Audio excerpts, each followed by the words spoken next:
Friends, 19 సంవత్సరాలైన వైష్ణవిని కట్టుకున్న భర్తే దారుణంగా చంపేశాడని మనందరికీ తెలుసు. ఎంత నీచంగా చంపాడంటే అసలు మనకి అసలు చదువుతుంటేనే చాలా కళ్ళ నుంచి ధారాపాతంగా నీళ్ళు వస్తాయండి.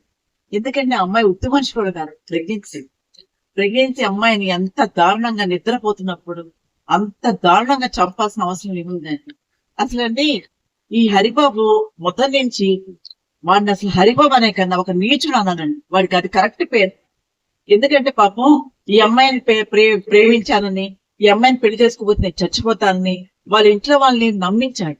అయితే వాళ్ళ ఇంట్లో వాళ్ళు ఈ అమ్మాయికి 2 అన్నయ్యలు, మదరు.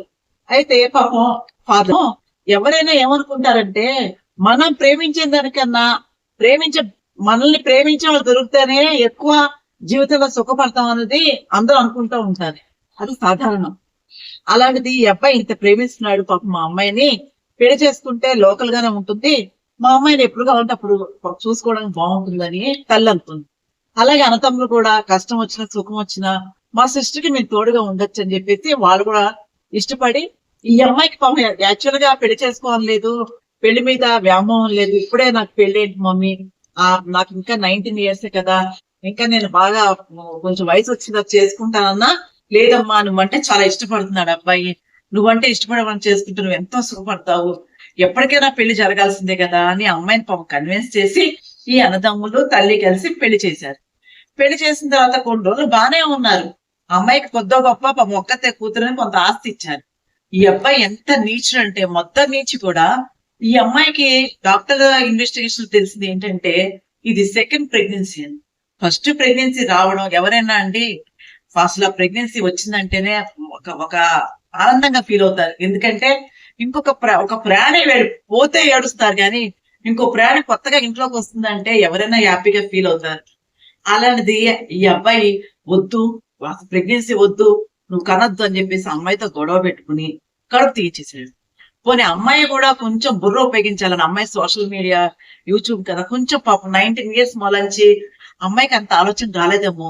ఇతరుని నీచత్వానికి ఇప్పుడు మనకి ఇంట్లో ఉండే పిల్లల్ని గేరా భర్తైనా వాళ్ళ ప్రవర్తన మనకు తెలిసిపోతూ ఉంటుంది. ఓహో ఇలాగా కొంచెం అమ్మాయి తెలివితేటలు ఉపయోగించి గ్రహించి, అమ్మా వీడు సరైన వాడు కాదు, నన్ను ఏదో రూపంలో హింసిస్తున్నాడు, ఏదో రూపంలో మాటలతో పొడుస్తూ అంత ప్రేమించి పెళ్లి చేస్తున్నప్పుడు సడన్ గా వీళ్ళ అమ్మ వాళ్ళు ఇచ్చిన ఆస్తి మీద వ్యామోహం పడి తన పేరు రాసేమని చాలా మాటలని అంటూ ఉండేవాడు.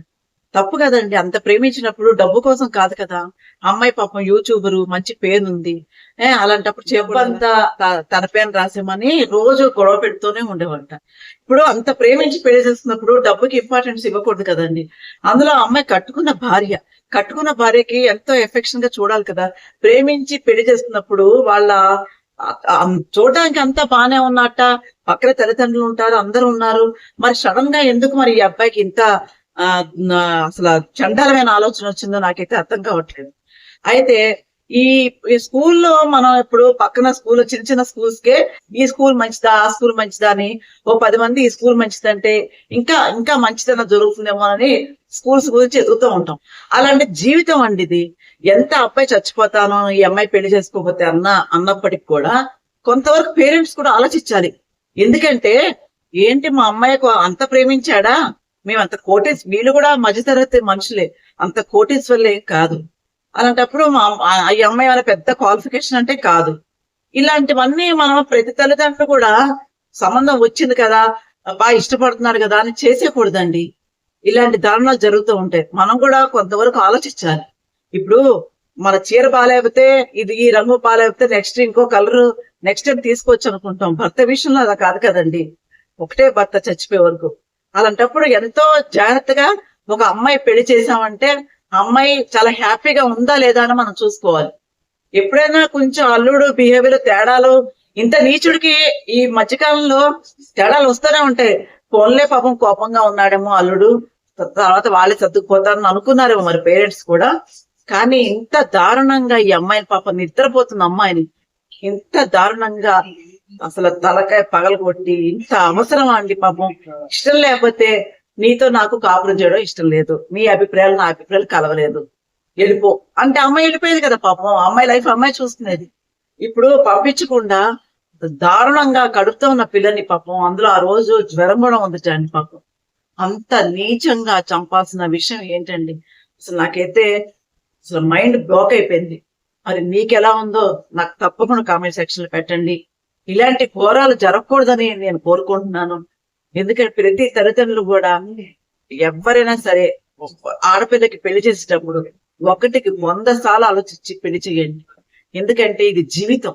ఇది కొనుక్కున్న ఐస్ క్రీమ్ కాదు, తర్వాత మనం కట్టుకునే చీర కాదు, మనం కట్టుకున్న గోల్డ్, పెట్టుకున్న గోల్డ్ కాదు.